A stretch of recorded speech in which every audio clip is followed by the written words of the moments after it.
Another Christmas and another holiday deployment. Here in the Med, letters mean everything. You wonder how they deal with it all, and then you hear someone say, "It's my job." Or a captain tells you something about it being the best way to assure peace on earth, goodwill toward men. I really admire their dedication out here. We're sending back lots of pictures, and wait till you see the job photographer John Aiken did. Laura Taylor's here also. Let's see, 10,000 men and 1 woman. Not bad odds, Laura. Having grown up in a Navy family, I know separations are toughest around the holidays. Christmas without Dad leaves a void no present can fill.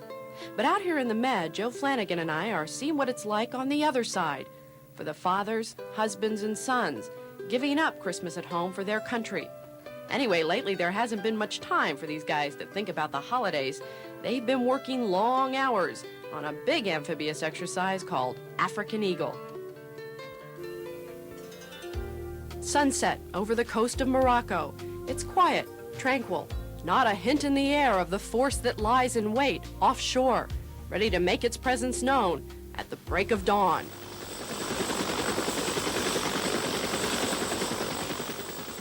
The helicopter assault ship Guam is the centerpiece of the Mediterranean Amphibious Ready Group, the MARG. The Guam works with 4 other ships in the MARG, the Nashville, Pensacola, Charleston, and Fairfax County, and the John F. Kennedy Battle Group, in what is one of the most extensive and complicated exercises the Navy performs, a large-scale amphibious assault. 10,000 sailors, 2,000 Marines, 11 ships, and scores of aircraft, boats, and landing vehicles. So it's a lot of split-second timing involved in it. And to get the helicopters to land at exactly the same time the boats land takes some practice. Practice is exactly what the sailors and Marines in the Med are up to this holiday season. The amphibious assault exercise called African Eagle was in the works for a year, but because of international tensions, it's become a sensitive joint mission between the United States and Moroccan militaries. Both sides training to be alert and ready in case of a real incident.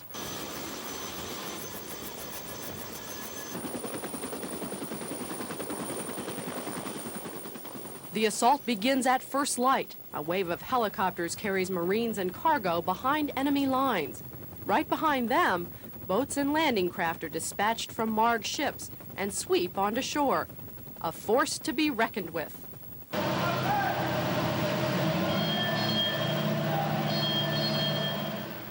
The Pensacola's once dry well deck merges with the sea, forcing the boats inside to join the assault. But the MARG is not alone during the landing. During an assault, ships from the battle group fire on land to push back the enemy. That allows these boats and all the Marines on them to hit the beach safely. And throughout the amphibious assault, the MARG ships and the Marines on shore are protected by the carrier air wing in a coordinated effort some say is the most flexible force at our government's disposal. Pilot House Combat Signal Bridge. We have an inbound A6 over top. Position angle 1. We can put just a few men ashore to help talk to locals. We can put a full force ashore. We can just go sit off the coast and look like we might have to go ashore if that's what it's called for. The tank landing ship Fairfax County acts as a sort of mobile parking lot. 70-ton hollow causeways join together to float trucks, tanks, and bulldozers to shore. It's one of the fastest and most efficient ways to put combat vehicles on the beach. The ship even has 2 decks. A second ramp provides access to other vehicles. Some of them are transported to land by LCUs, more flatbed boats that hook up to the Fairfax County stern to unload. And in some situations, the ship actually provides door-to-door service. The ship can actually beach itself. We'll drive the bow right into the beach or right into the sand. We'll extend the bow ramp. It extends out about 100 feet, and it goes into the shallow surf or actually onto the sand itself, and then we'll actually drive vehicles from the tank deck and the main deck onto the beach. Or we can marry up with our bow to the causeway section, which is already on the beach. The USS Charleston may be the least glamorous ship in the MARG. Its job is to send boats filled with cargo and equipment to the Marines on the beach. Whatever the method, the MARG is unique. Its business is people, putting Marines on shore in a crisis situation. We're always first on the spot, and we're out here forward of everyone else. So if something comes up, we can take care of it.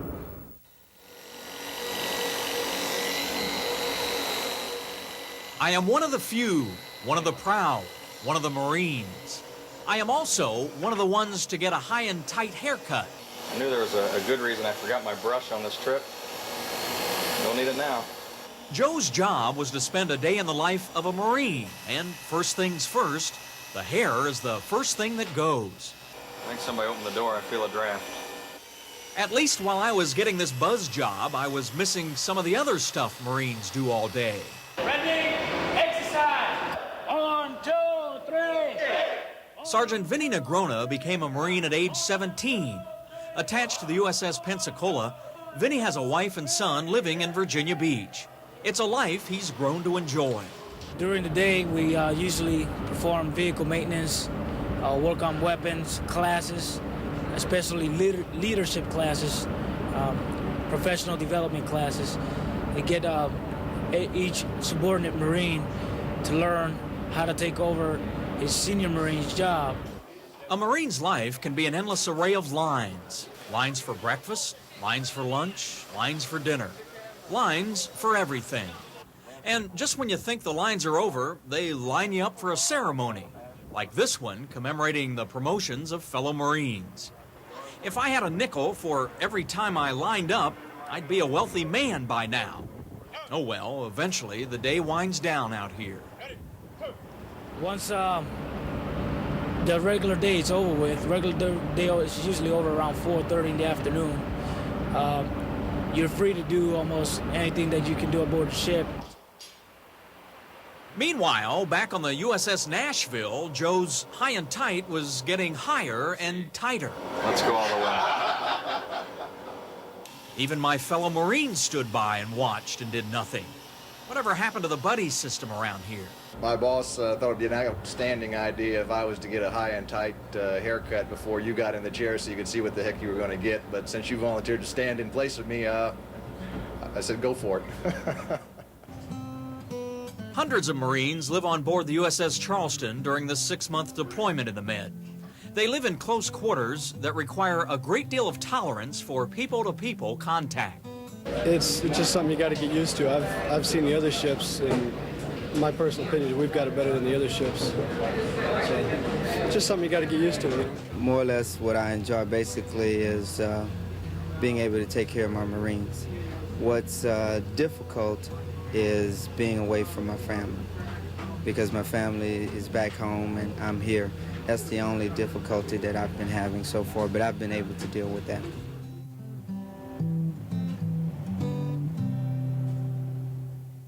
When you spend a day with a Marine, you begin to understand a certain attitude they seem to have. Sometimes you start doing it as a job, but when you think about it, then you realize what you're here for, and you can feel it inside. Well, you just keep pushing yourself. You always tell yourself, I'm going to make it. And just tell yourself you're going to be a Marine, because it is a privilege. You have to uphold the highest standards in discipline, conduct, and performance. So you love it? Yes, I love it. It is an attitude that can give a young man like Vinny Negrona an edge that can last a lifetime. Well, I've learned that no matter where you're at, even if you were not a Marine, you were a civilian, you're going to go through same hardships at any kind of job. And the Marine Corps has taught me to just overcome those and keep on going. So I have learned to do that. And I've learned that it takes a special person to walk around with this indescribable haircut. I would describe your haircut as a 0 to 3, real close around the ears, and then graduated to about 3 inches on the top. That's 0 to 3 out of a scale of 10, I'm sure. Oh yeah, we couldn't let Marine Sergeant Vinny Negrona go without passing along a special holiday message for his family in Virginia Beach. First thing I want to say is happy anniversary. It's our anniversary on the 24th of December. I miss you a lot. I love you, and I'll be home very soon. And to little Vinny, be a good boy. I'll be home soon. From the Kennedy Sunday Punchers, happy holidays! Merry Christmas! Happy New Year!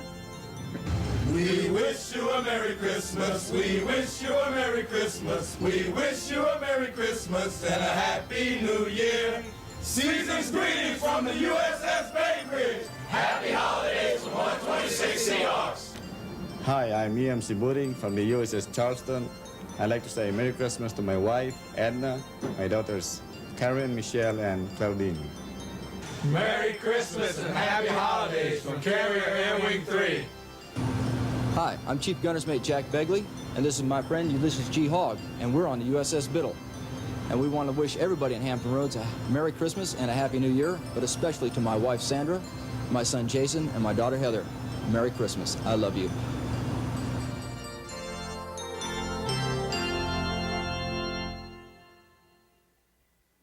Like the Marines, the sailors in the amphibious ready group, the Gator Navy, are a different breed. Their work isn't glamorous. It's the kind of stuff you think about traditional sailors doing. It's hard, but it's a job they're proud of.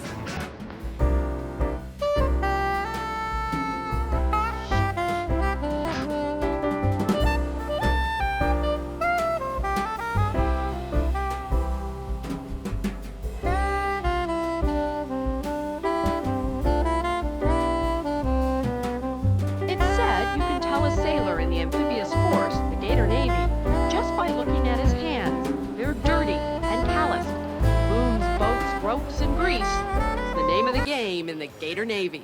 All right, pull your net up. Let's get this one in the boat. You won't find any fast jets or loads of fancy technological equipment here. Gators are in the business of moving people and cargo. Longtime amphibious sailors like Chief Harold Bowman on the USS Charleston wouldn't have it any other way. If we didn't have the offensive power that we have in the Gator Navy, we'd be fighting more or doing more things on our home territory than being able to take it to a foreign country such as, we're at right now.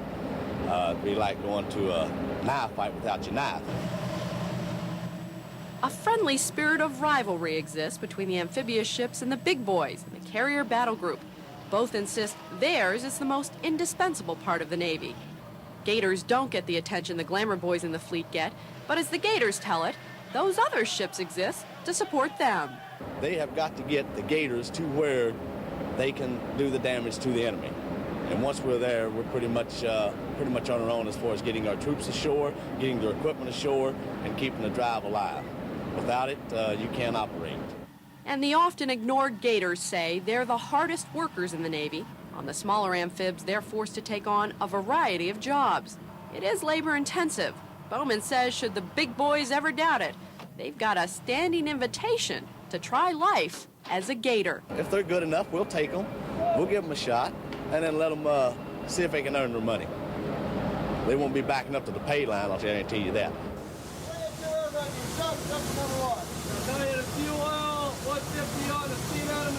All the Navy's gee-whiz technology and all the Marines would be stalled in the middle of the Med if it weren't for what happens down here.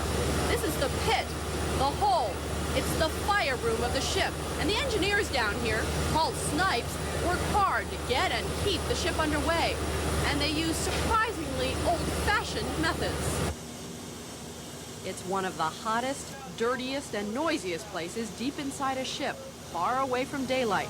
In the bows of the Pensacola, the steam turbine engines are fired up. Got 90 on the fuel pressure, I got 150 on steam atomization. Light the torch.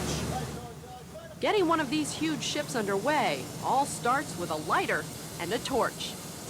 While other Navy ships have the luxury of nuclear reactor steam turbines or diesel and gas engines, the snipes on ships like the Pensacola get down and dirty, get things moving.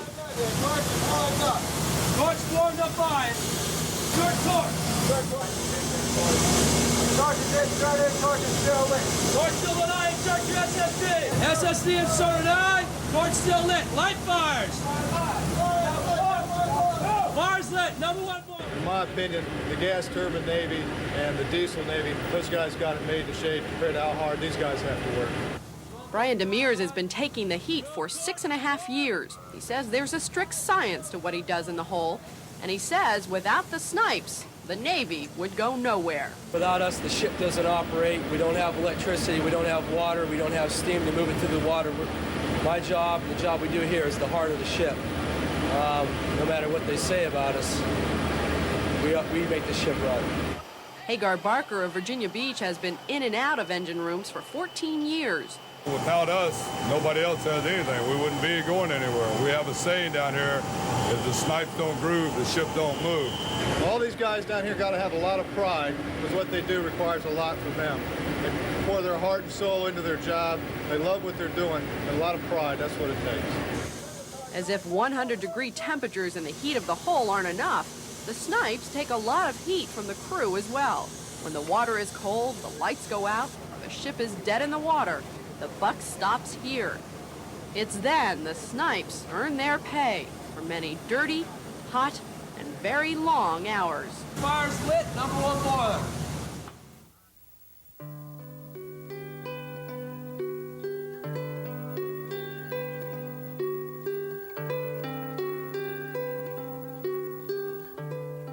Dear Deb and girls, Merry Christmas, honey. Merry Christmas, girls. 5 months, 3 birthdays, Halloween and Thanksgiving are behind us. And there's just 1 month and Christmas left before I'm home. I remember sitting with you last year watching the Christmas special on Tidewater Marines and Sailors in the Med. I had just gotten back from the Med myself a month earlier, and we both knew I'd be out here this Christmas. I mailed you presents today. The only thing I couldn't mail was a father and husband. Sometimes it's easy to think how hard I've had it at sea for 15 of the last 25 months. But in honesty, you have all sacrificed much more than me. You, Deb, with no one to share the burden of decision, bills, work, and the labors of raising 4 children. And you girls, with no father there to play with, to share in your achievements, or to kiss you goodnight. I miss you all more this Christmas than ever before. I love you, Dad.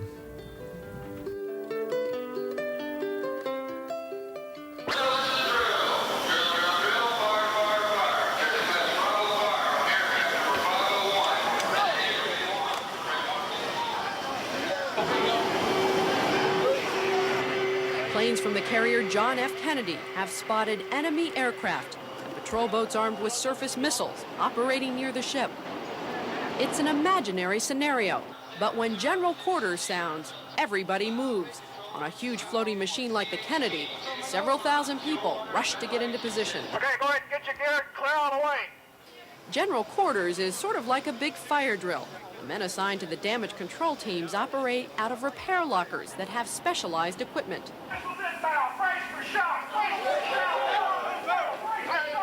The Kennedy takes multiple hits from the imaginary missiles. Investigators from Repair Locker 1 Fox on the hangar deck fight their way through thick smoke and discover a fire in a paint locker. A damage control training team develops the scenarios for General Quarters drills. They draw from real incidents from hotspots around the world. One of the things we look at probably the most is the historical problems that the Navy's had in conflicts recently in the Persian Gulf to evaluate the types of damage that will be incurred by the types of weapons that are being used against us at this point in time now. The men in 1 Fox work quickly to repair a broken fire main. And even though they go through the 2-hour drills about once a week, the guys say they still stay pumped up. And they say they're the best repair locker in the fleet. There's not a doubt in my mind if you want to put our group together against any other repair team, or damage control team, hey, we go head-to-head and take them. While the men have specific duties for General Quarters, everyone pitches in if there's a fire in the hangar deck. Sidestep right! The ship's crew is entirely devoted to the air wing. For them, a fire on a plane is like having their own house catch fire. Move in and fight the fire! Hose team A, Everyone on the hangar deck, officer or enlisted, cook or pilot, grabs a hose if there's a fire. We like to have max participation because if you have real fire, it's a lot of people actually get hurt, large explosion, with the fire out as quick as possible. What happened? happens if there's an explosion? A lot of people die because it's an enclosed area. You have nowhere to go to try to put the fire out. An explosion could kill the firefighters and take out millions and millions of dollars worth of planes. Every general quarters and every fire drill is evaluated, and the men will repeat the exercises again and again, because training and readiness means the difference between a picture-perfect cruise and tragedy.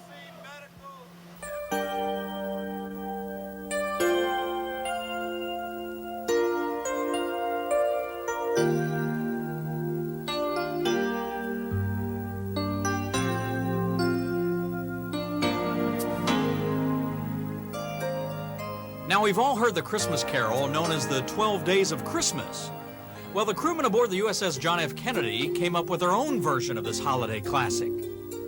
On the first day of Christmas, my captain gave to me the task to keep our nation free. On the 12th day of Christmas, the captain gave to me 12 wrenches turning, 11 twigs a twinking, 10 meters reading, 9 forklifts running, 8 parachutes popping, 7 planes a bombing, 6 swabbing, 5 work requests, 4 glowing hands, 3 square meals, 2 mail calls, and the task to keep our nation free. Career-wise, stick to the Navy guys. Now, their captain sang their praises also, only he did it in a different key.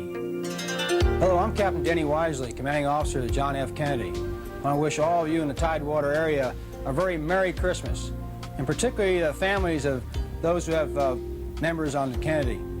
Your guys are doing a great job out here in the Mediterranean. I want you to know that. Everywhere we go, they represent our country and our ship super well. They're professionals at sea and doing a great job at sea, which I expect them to do. But what I really see and appreciate is every time we go into a port, these guys are dynamite. They really are great ambassadors of our country, and you can be proud of each and every one of them. Have a Happy New Year, too.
In the daily grind of flight operations, there's one man charged with full responsibility. Ready for battle. He is the air boss. The air traffic controller and the director of operations all rolled into one heavy-duty position. Everything that moves on the flight deck of the carrier Kennedy, the air boss controls, and that includes the people. So who is boss to the air boss? There's really one guy that's a boss over me, just the captain, although a lot of people think they're the boss over me. And I'm the boss over about 600 people in the Air Department itself. 101 Airborne. Commander Larry J. Francisco has been at this for quite some time. In fact, National Geographic just singled him out for a profile they're doing in January. His crowded tower houses a mini-boss, training to become an air boss, a tower supervisor, and a tower day crew supervisor, along with board riders, callers tracking the various aircraft, flight deck light operators, and pilot reps keeping tabs on aircraft from their given squadrons. Yes, Air Boss. The cod is coming in. We're going to land him first, and he's going to be a quick turn. We're going to want to shoot him right at the end of the recovery, so I don't want you to wrap Cat 1. Okay, thank you. And you think your job requires too much time on the telephone? I have about 100 people I can talk to on the closed circuit or intercom system, and then I also have radios to talk to all the different airplanes, several different frequencies, and then I'm tied in directly with the captain and operations folks and engineers. I have a lot of people I can talk directly to in a real big hurry, and it seems like I do it all the time. 406 Airborne. When flight ops are underway on a carrier, you can run, but you just can't hide. Anywhere you are, the constant roar of the engines or the jolt of a landing become a way of life. 15 to 20 aircraft may be launched during an operation, and depending on the mission of that particular operation, by the time they're airborne, a group that went up in an earlier operation are ready to come back. Oh, no! We hit him. 106. The stress and tension on an air boss is intense. Perhaps more stress and tension than an air traffic controller at a commercial airport. I don't know if there's any stress or tension or not. I'm trying to launch a helo here at the same time. I don't know if there's any difference or any more stress or tension on me, except that I can see what I'm doing as far as an immediate result, as far as life or death things that are immediate, that are right out in front of us, and that I have to just react instantaneously with. I have no radar, so I'm not looking at anything over the horizon. I just have to plan all the different things that are happening at one time on board here, and then try to fit them all in together to make everybody happy. 204 Airborne. Is this job still fun for you? Yes, it is. I love it. It's what I've been building up to for 20 years. 605 Airborne.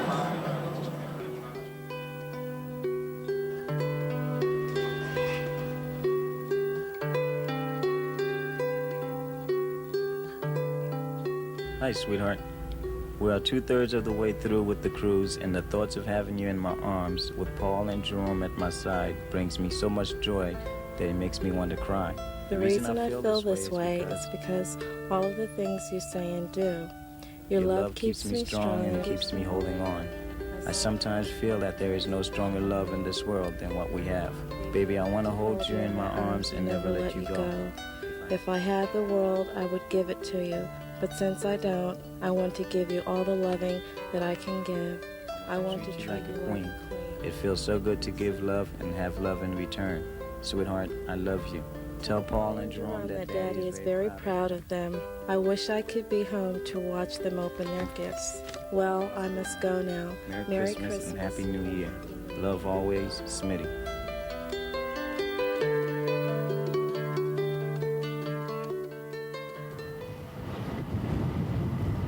Join the Navy, see the world, crack an egg. Crack an egg? For a group of sailors aboard the Kennedy, the mission is clear. Make donuts and make them good. Producing 4,000 donuts a day is serious business.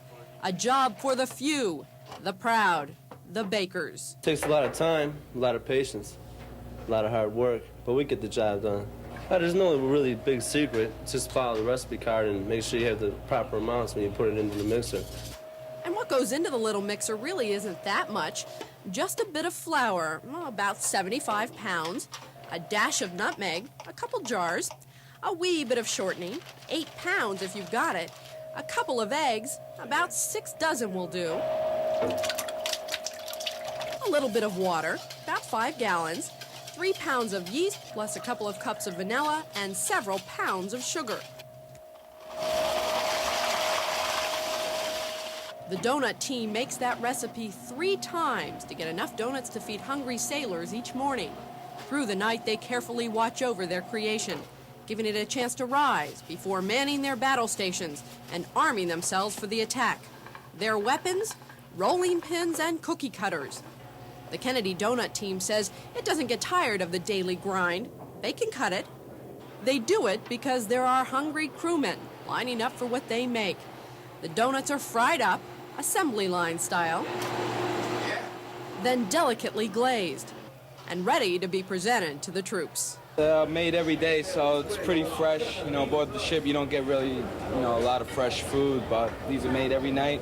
They taste good. Usually they've been a little bit more brown, but now they're not quite as brown as they were and hard, so they're a lot better. Warm, soft.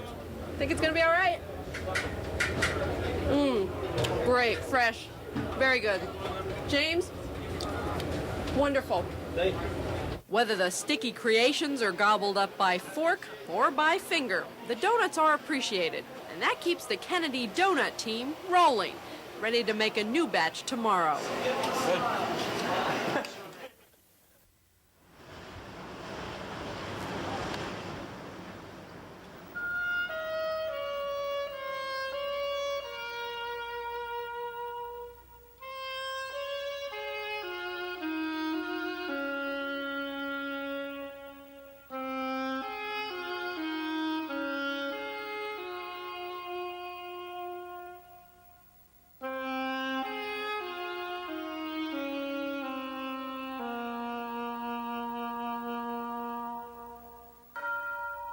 Time. For everything, there is a season, and a time for every purpose under heaven. A time to seek, and a time to lose. A time to keep, and a time to cast away. Time. Life at sea can be a very tranquil time. Life at sea during the Christmas season can be a very lonely time. A captain once told me that from about 6 p.m. Christmas Eve to around 6 p.m. Christmas night, no one's here. Physically, yes, but mentally, all thoughts turn to home. Home for first-class petty officers Ken Falk and Leon Beck is Virginia Beach. Christmas Eve and Christmas Day will find these two friends pondering thoughts of the miraculous birth of a special child, quite fitting for this time of year. But unlike the rest of us, Ken and Leon will be nervously pondering the miraculous birth of a special child.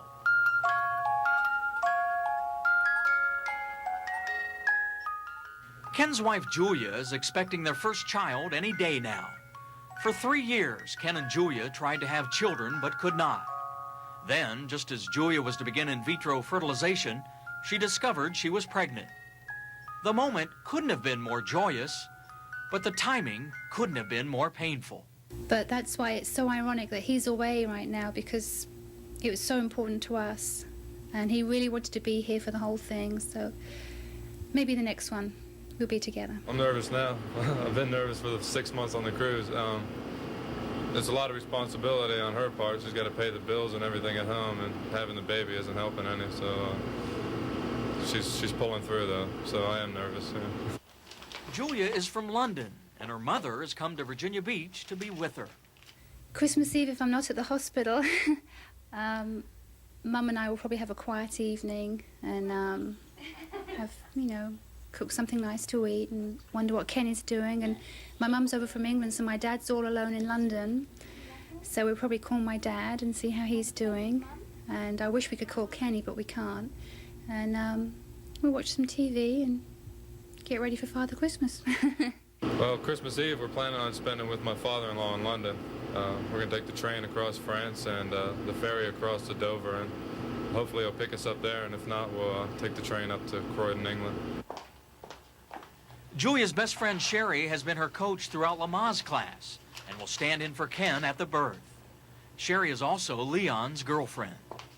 Well, unless I'm in Virginia Beach General Hospital with Julia, I'll go home with my family in Maryland. I'll go to see them. And it doesn't matter to me. The birth of a baby is something that no one can take away from anybody. And I'm really anxious. I said, see you later, alligator. And he said, after a while, crocodile.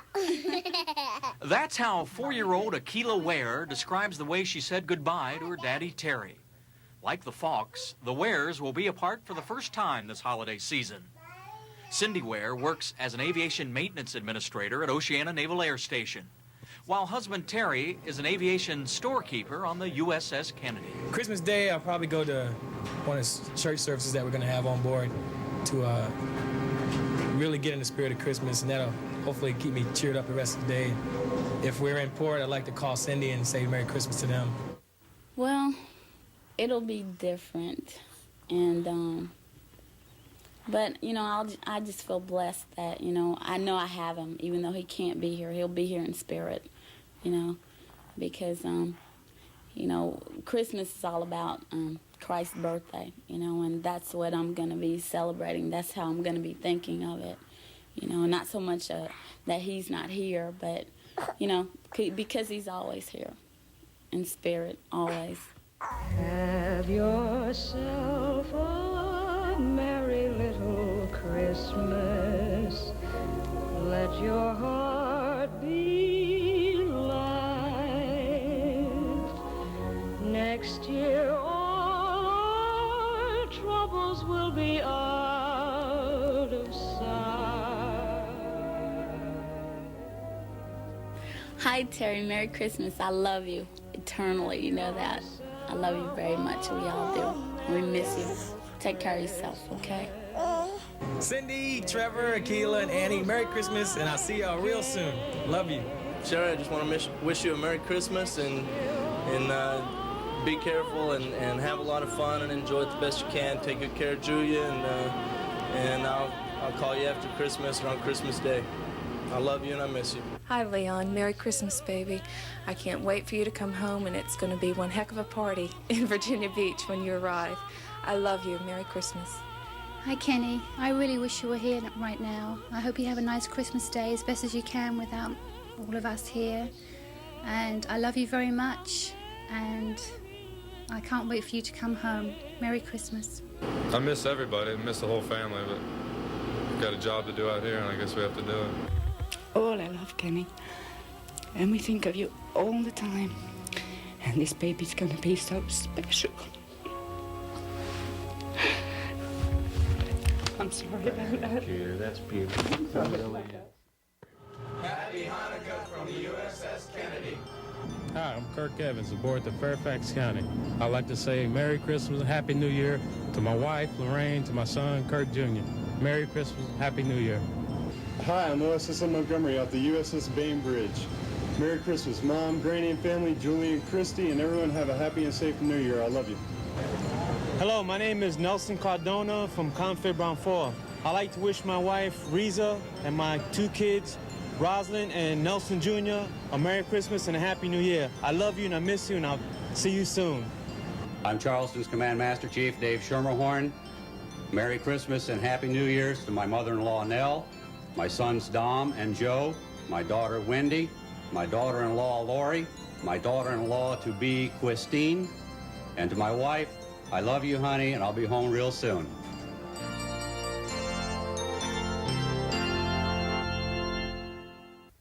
The Norfolk-based sailors aboard the USS John F. Kennedy may be working out here in the Mediterranean this time of year, but you can bet their spirits are all back home in Hampton Roads. And as Laura Taylor's going to tell us, this may be the biggest ship out here, but it certainly isn't the only ship here this time of year. Well, Joe, the other ships in the Kennedy battle group may be smaller, but they've got big jobs to do. Take the USS Bainbridge, for instance. This nuclear-powered cruiser has just 1/10 the crew the Kennedy has, but you might say sort of acts as the Kennedy's protective big brother. The Bainbridge is one of the Navy's oldest nuclear-powered guided missile cruisers. Her primary mission in the Med, to protect the carrier. In the battle group, the cruisers carry the big sticks. Though the Bainbridge is never fired in anger, her crew says she is ready, with a weapon system that travels at lightning speed and with devastating force. The Terrier missile is probably the most powerful surface-to-air missile we have. It's the fastest, longest-range missile that we have in our inventory for a surface-to-air shot. Behind the controls is Jerry Aller of Virginia Beach. He's been working with missiles for 18 years. In fact, he can load a new missile every 30 seconds and fire with 8,000 pounds of force. Doesn't faze him. I'm here to do a job, you know, and if they say load the missile, then we go ahead and load it, and I'm sure that they've done everything properly upstairs up there. If they want it out there, they'll fire. The missiles are guided by powerful air search and fire control radar. But surface-to-air missiles aren't the Bainbridge's only business. Bainbridge has the ability to fight in all the warfare areas: anti-surface warfare, anti-submarine warfare, electronic warfare. And of course, with our nuclear power capability, we're able to travel long distances at high speeds and be ready for protracted conflict once we arrive in that area. But despite all the whiz-bang technology that surrounds the sailors, the holiday season always shines through. Get that other end. One of the oldest rates in the Navy is that of the bosun's mate, the John Madden down in the trenches kind of guy. It's a hands-on position that is just about as close to real Navy work a guy could ever want. Everyone on board is aware of the job that we do and the hours that we put in, and we get looked upon in a higher level for the hard work and the responsibilities that we do have.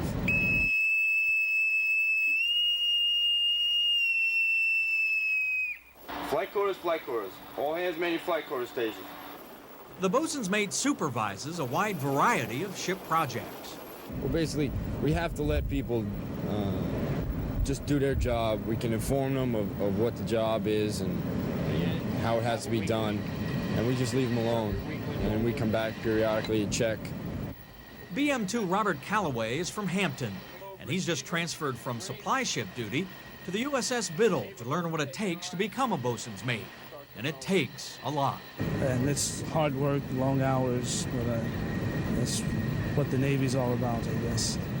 Now, we couldn't let Robert go without giving him a chance to wish his wife of 6 months in Hampton a happy holiday. I'd like to say hello to my wife, Lartina, and my daughter, Danielle. Hope to see you soon. I love you.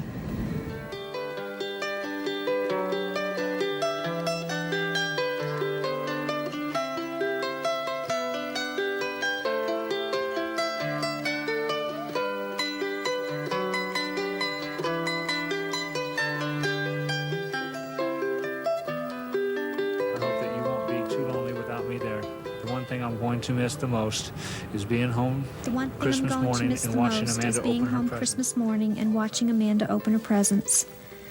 I will try to crawl on Christmas Day, however, getting through might be real difficult due to everyone else trying to crawl at the same time. The ship schedule just might have us getting underway a couple of days earlier than originally planned from our holiday port visit. After the holidays are over, it won't be long before I'll be home again. That's all for now. I love you and miss both of you very much. See you soon. Love, Ernie.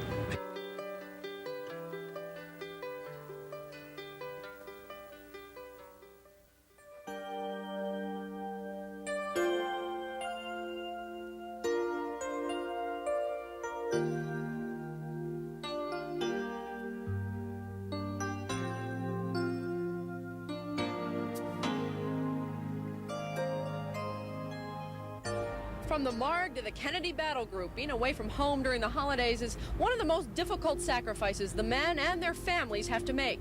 But imagine what it's like for the silent service, the submariners. We are standing on the deck of the Norfolk-based nuclear attack submarine, the USS Hammerhead, next to the subtender Orion in the port of La Maddalena, Sardinia, where you're about to discover that life on a submarine is a whole different ballgame. A trip down the hatch of a submarine tells you one thing: quarters will be tight. Built at Newport News Shipbuilding, the 20-year-old USS Hammerhead, according to its captain, is as capable combat-wise as any of today's larger subs. The Hammerhead carries a crew of 120, and whether it's rack time, coffee time, work time, or chow time, space is a premium. You ever miss seeing the sky? Somewhat. I compared this to when I was like a little freshman in high school. I got confined in my room for a couple of days, but it's a little longer than that. Now, one of the things these submariners have a reputation for is good eating. My kind of ship. That is true. The reason being is because, first of all, our crew is about 120 people, and we don't have to serve food for large amounts of people. And the other thing is we get a little extra money from the Navy in order to feed the guys. Usually have lobster once or twice every 3 months. It's the silent aspect of this silent service that makes contact with family and friends a lot more difficult. Communication with family and loved ones is very difficult. What I do is I've asked my parents to make recordings of a local radio station, and they send me cassettes. Did someone on board say they had a holiday greeting for us? Yes, my lovely wife Diane and beautiful daughter Wendy. Miss them terribly, and be home soon.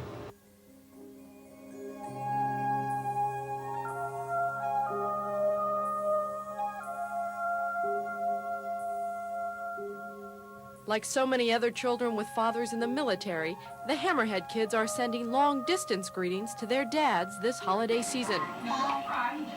Half a world away, their fathers devour the latest look at their broods. Is there another cookie? Eating down on the cookies. Big nose. My father's a big nose. Banana nose. I get it there, I get it here. It's all the same. Merry Christmas, Papa. I really miss you, and I know you're not going to be there, but it'll be good knowing that you're thinking of me, because I'm thinking of you, too. Merry Christmas. Got my own dad. Oh, gee. I'll let it close up only if Mom gives me the money back.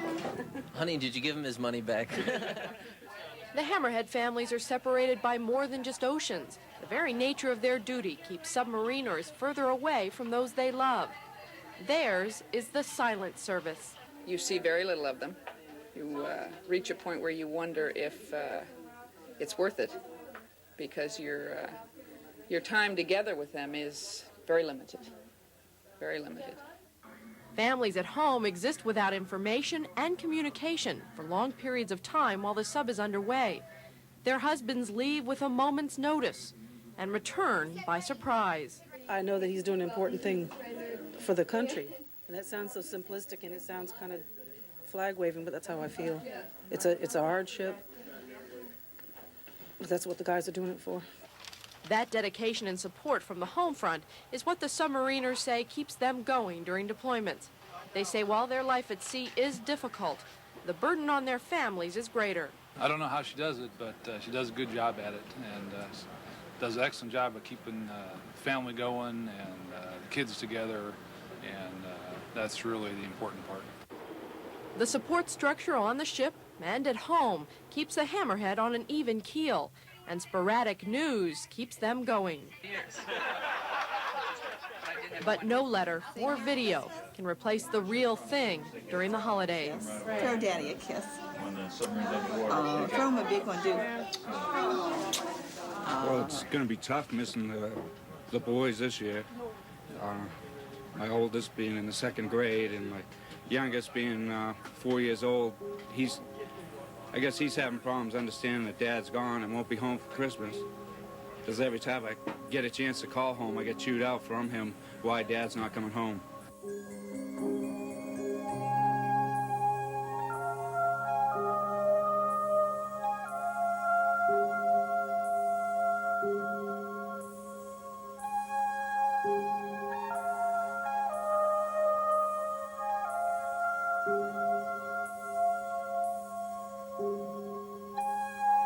I just want to wish you a Merry Christmas and a very Happy New Year, and we'll celebrate again when you get home. Merry Christmas. Happy holidays. Merry Christmas, Dad. I thought I could handle it until we started putting up Christmas decorations, and it really hit hard. It's I'm going to miss the family, and it's just have to take it one day at a time.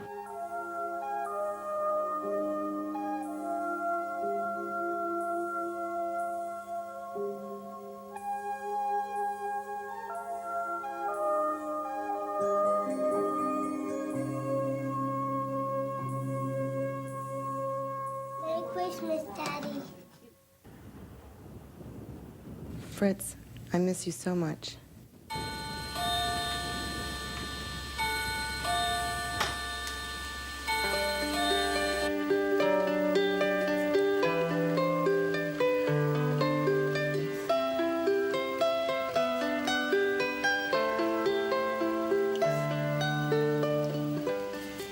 I know that once you come home, I'll look back and laugh. I wrapped all the Hanukkah gifts. The kids will have a great time. I'll list the gifts in the log.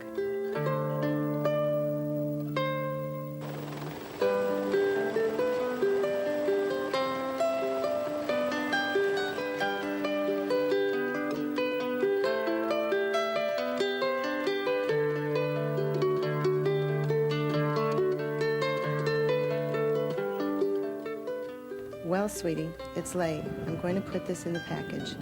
I love you so much. Take care of yourself. All my heart. Jay. I am my beloved is mine.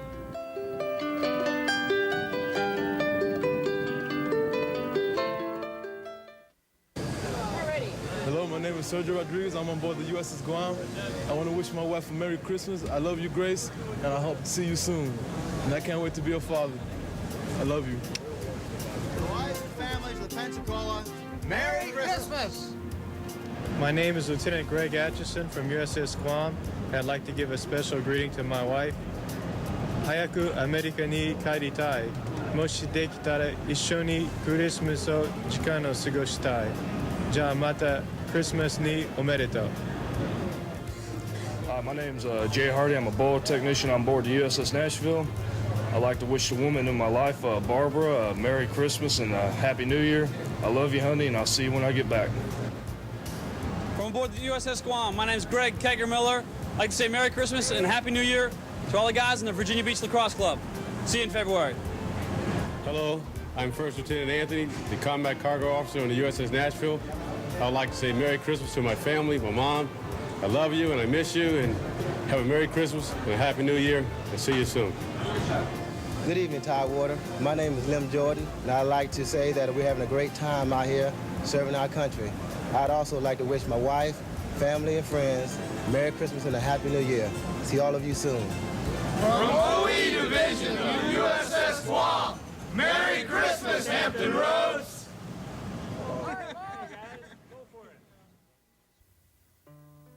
Buon Natale. That's how the Italians say Merry Christmas. And that's how a lot of our Hampton Roads neighbors in the U.S. Navy will be saying it also. Remember them and their loved ones this holiday season. And remember why they're here. I saw it painted on a hangar wall in Rota, Spain. It said, "Eternal vigilance is the price of liberty." Merry Christmas, everyone. This Christmas, sailors and Marines from Hampton Roads are celebrating in places like Toulon, Marseille, and Rome. But in their mind's eye, they're home. A Marine major on the Guam is thinking about his 4 girls in Virginia Beach, and the submariners on the Hammerhead are enjoying the stockings and cookies made with a special love by their wives and children. And their long hours of hard work are filled with warm memories of together times and the anticipation of future holidays at home.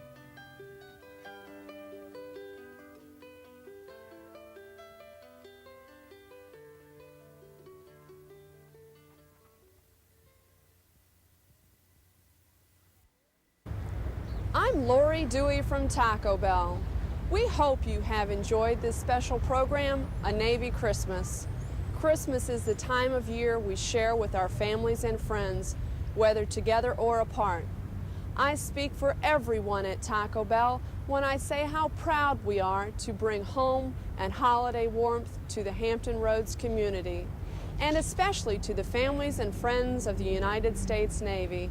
Thank you and happy holidays from everyone at Taco Bell. To all Navy men and women and their families, and to all Hampton Roads, may you have a happy holiday and a wonderful new year. And here are some other folks at Newport News Shipbuilding who would like to send their greetings. From all of us at Newport News Shipbuilding to all of you, Merry Christmas and a Happy New Year. Hi, this is Regina from 049 Newport News Shipbuilding. Have a very Merry Christmas and hurry home. Hi, I'm Linda. And I'm Linda. We want to wish all you guys in the Med a Merry Christmas. And a Happy New Year from all of us at Newport News Shipbuilding. Merry Christmas and Happy New Year. How you doing? I'm Larry Townsend from Newport News Shipbuilding. Wishing all you guys a Merry Christmas and a Happy New Year from Newport News Shipbuilding. Doing a good job over there. Wishing your family a Merry Christmas and a Happy New Year. And God bless you. Merry Christmas to all the sailors and their families from Newport News Shipbuilding. All the sailors at sea, I'd like to wish everybody a Merry Christmas and a Happy New Year from Newport News Shipbuilding and Dry Dock. From the Kennedy Sunday Punchers, happy holidays! Hampton Roads.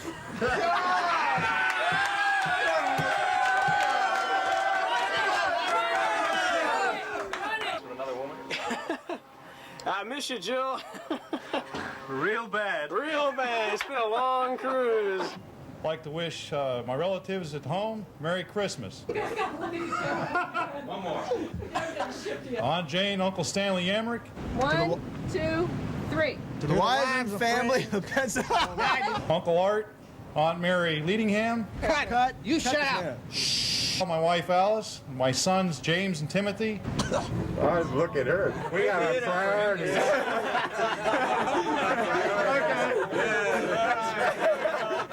And last but not least, I say to our wife Susan, again.